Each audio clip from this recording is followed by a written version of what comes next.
Good morning. Today we're going to show you the reserve dashboard in which we can have an effective and friendly control of our reserve volumes in a given project during their time is of execution and is going from the first declaration of reserves up to the complete development and its termination.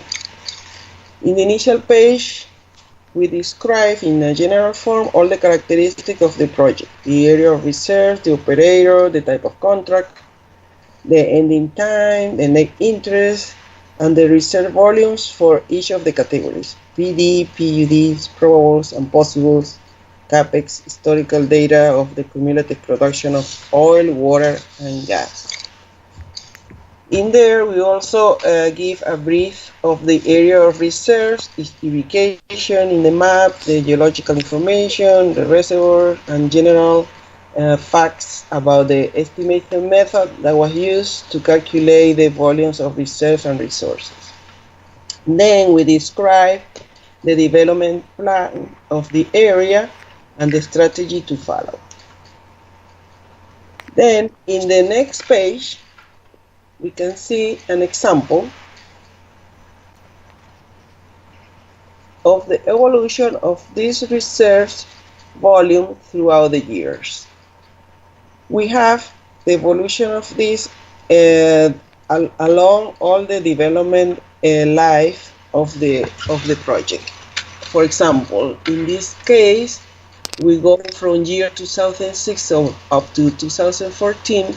And in there, in different colors, we can see the different type of reserves and the volumes associated at the end of each year. We also have this data according to the company's closing by year, or we can go even to a lower period, quarterly or every 6 months. It's very important in here to define the type of movements that we are going to show in the dashboard.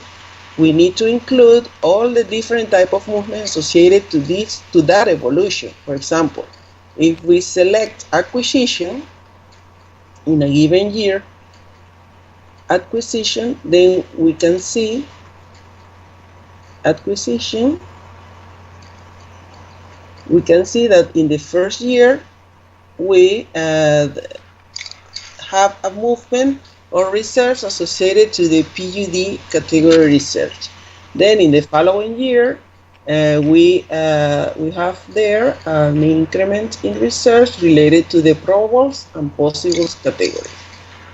If we go to the type of movement related to the development wells, in which we have the different type of reserve movements associated to the drilling of wells that we have previously defined in the development plan, we can see that the changes in the PUD categories that are translated to the PD categories once the wells are connected.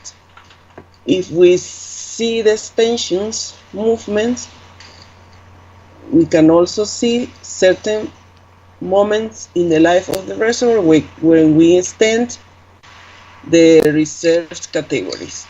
For example, in this case, in year 2009, we had an extension related to the PUD, probables, and possible reserves.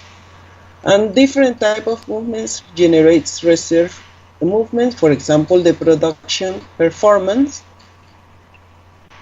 There, you can see that this particular case, this reservoir had a very, very, very good behavior in there. So the probables reserves were moved to the PD category because of the exceptional reservoir performance of this reservoir. Not only that, you can also show these reserve type of movements in different hydrocarbon types.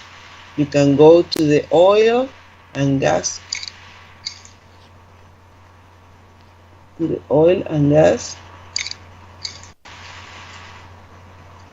hydrocarbons, in which, for example, for this oil type, you can see the different type of movement in each year and the amounts related to each one of them. Okay.